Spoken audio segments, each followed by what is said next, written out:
So what I want to talk today about is this. So you've got your shiny tool that your business has bought, but then we've got this. And the problem is this tool is not compatible with this tool. You can sort of make it work if you like use the end of this, but it's not really a great solution. And often what happens is businesses buy a tool, they go, oh, look at the shiny tool, and they're forgetting that it may not be the right tool for the job. And IT people are really bad at explaining this. It causes no end of problem. So often management will say, but you've got this, why can't you use it for that? And it's really important to explain like this, it's not the right tool. So what I want to talk about today really is this idea of tooling and how it works as a business leader, because you may not know that this isn't the right tool for the job, because this tool may have cost you a lot of money and it's shiny or it's brand new. Well, why would we need to get something else? And it's because it doesn't have the right features. And as a leader, I suppose that's really challenging to try and understand, because you're not familiar with either of these tools potentially. So how do you know it can't be used? And you can say, well, technically it can.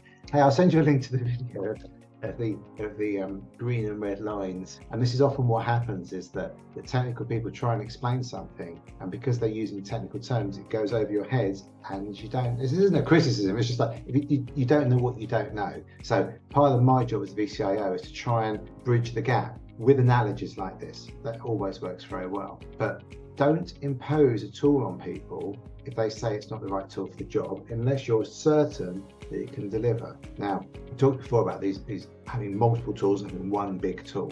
Now, if you get one big tool that makes the tea, does everything, but it's not as good as a very specific tool, you may find there's a lot of resistance. So you've got to decide on the flow of the business what path to take, and you need all of the knowledge to do that. So again, as I've said before, ask the technical people, why can't you put a nail in with a screwdriver? It seems to me it works perfectly fine. And then they'll go, well, it's not the right tool for the job, but they're not explaining it that you might be more likely to injure yourself. It's not as efficient. It's going to take a lot more time, because for them, this stuff is obvious. And obviously, like, we know it's not the right tool for the job. But if you don't understand that, and you can't appreciate that, you've got to ask the right questions. So you've got to try and get a bit more knowledge. And when it comes to technical people, they often find it very hard to articulate what the problem is. So you can ask things like, so we use this other tool, what would the advantages be? Okay, but the other tool maybe costs a lot of money, so is the savings worth it?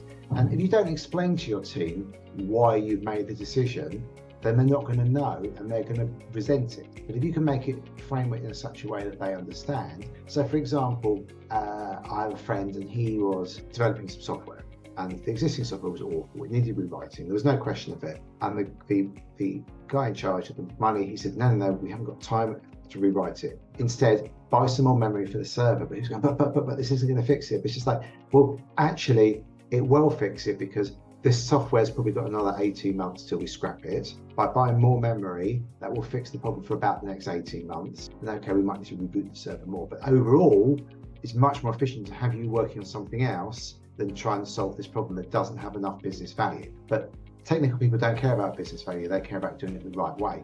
When I go in and look at something that's wrong, I can say, this is a big problem. And they go, well, no, it's not. It's because they haven't identified the risk, the business, and what the options are. As a leader, please try and ask more questions about what the options are, and train your technical people to try and come to you having answered those questions in their head already. So when it comes to the screwdriver analogy, is they can start to think about, well, and in fact, while I'm thinking about it now, it's like, well, it will kind of work, I guess, but it's really not very efficient, and there's more chance of injury, and it's going to wear the tool out because it's not designed to do it. So I hope that's of some use, just to kind of get you thinking about how you articulate stuff to your technical team as a leader. Thanks for watching.